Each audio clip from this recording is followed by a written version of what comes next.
I've been here about 10 days, and so far the experience has been a positive one. I'm hoping that we'll continue to say that after this presentation. I'd like to think that you were here by reputation and demand, but I know better that you're part of the captive student population that is attending this class instead of your other class. In any event, what you see up there is some current work of mine that's sort of an ongoing project. I will not be delivering the entire essay because of time constraints. I will be delivering all but 2 parts, but nonetheless, when I set the tone for this presentation, I will give you a sense of what those 2 missing pieces of the puzzle are. Contemporary culture is saturated with violence, not only visually, but also narratively. At the same time, many popular fictions revolve around the physical and emotional acts of inflicting pain or damage on the human species. The same can be stated about the narratives of history, which have increasingly detached themselves from the rhetoric of power, nationhood, and even global trends to focus on mitigated and unmitigated violence. Michael Ignatieff, in his discussions of ethnic wars, has gone so far as to argue that we have lost our narratives and that what is left is the simple story of violence. But as Elena Gomel, in her book Blood Scripts, Writing the Violent Subject, has pointed out, the story of violence is far from simple. One of the best proofs of its complexity is the fact that we find it so difficult to describe the violent subject as protagonist, whether he or occasionally she is a murderer, a mercenary, a terrorist, a soldier, or a martyr. Moreover, when it comes to describing corporate or state violence, there are virtual blackouts on these topics. The absence or lack of these individual or collective violent subjects, especially in mass-mediated society, has become the very essence of postmodern culture's objects of fear and desire. Given these contradictory sets of relations, it is not surprising that the vocabulary of cultural studies has offered little in the way of understanding either the etiology or the trajectory of the social construction of violence. In an effort to enrich our understanding of the projection of violence in general and of mediated violence in particular, I offer the following interpretation as part of my own ongoing inquiry and analysis. At its most basic understanding, mediated violence, like mediated nonviolence, whether it is of the news-mediated varieties or of the entertainment-mediated varieties, and wherever it is read, viewed, and or heard, the mediation of exchange that emerges can essentially be confined to those socially constructed, deconstructed, and or reconstructed popular and unpopular texts, narratives, and images.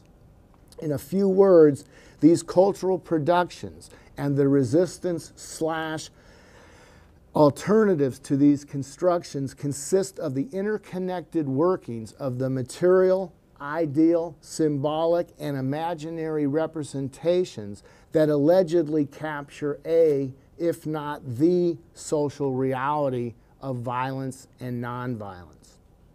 When framed as a hyper-reality or virtual web of postmodernism and violence, the classic ideas about consciousness and unconsciousness raised by such thinkers as Marx, Gramsci, Althusser, Foucault, Freud, Lacan, Barthes, and others resonate.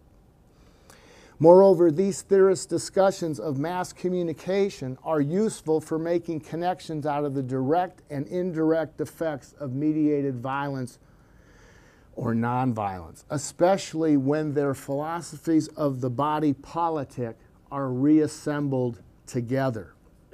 By way of synthesis, one could have something like a materialist psychoanalytic semiotic interpretation of mediated violence and the reciprocal relationship between the sender and the receiver. This type of integrative examination of the regimes of truth lends itself specifically to the incorporation of what Marx referred to as false consciousness, Lacan referred to as the spoken subject, and Barth referred to as the readerly text. Briefly, what this means is that in communicating processes of violent interaction and intertextualization, both the sender and the receiver not only rely upon shared assumptions and ideological values reproduced over time, but more importantly, they are equipped with elements out of which their own subjectivity has already been and is constituted within dominant conceptualizations and understandings of reality. Unlike the concepts of false consciousness and the spoken subject, the concept of the readerly text in its classic formulation stresses no contradictions or multiple interpretations of reality. Instead, the different realities of, say, the serial killer, the rapist, or most victims of violence are typically constituted in the news and to a lesser extent in the various entertainment venues from the same kind of repetitive and stable readings, representations, expressions, signifiers, and practices.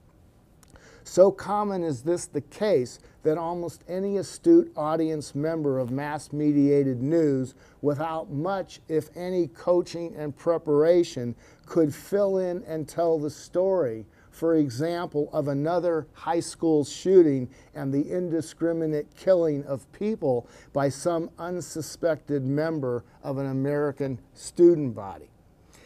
In addition, when viewed from the lens of materialist, psychoanalytic, semiotic framework, mediated violence and the mythologies that envelop violence are seen as more important from the vantage point that they have on shaping the conforming behavior of audiences, spectators, and bystanders, as well as the related shaping of the discourse, thinking, and attitudes that we all conventionally bring to the reading and viewing of violence, rather than on any direct influence that these might have on non-conforming behavior of violent perpetrators and their victims.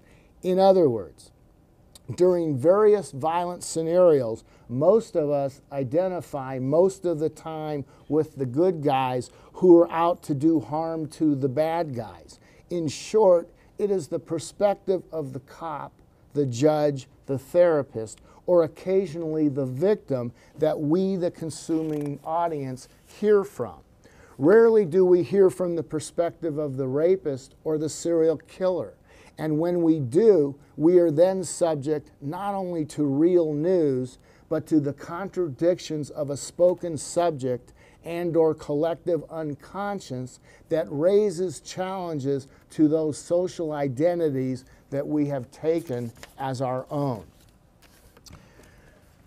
Okay, a quick overview of the rest of the presentation, and then we'll move into the presentation. In the first section, media consolidation and the development of advanced capitalism, I examine mass media in the context of an evolving interdependence of commercialism and culture on the one hand, and the production of dreams of delight or nightmares of fright on the other hand.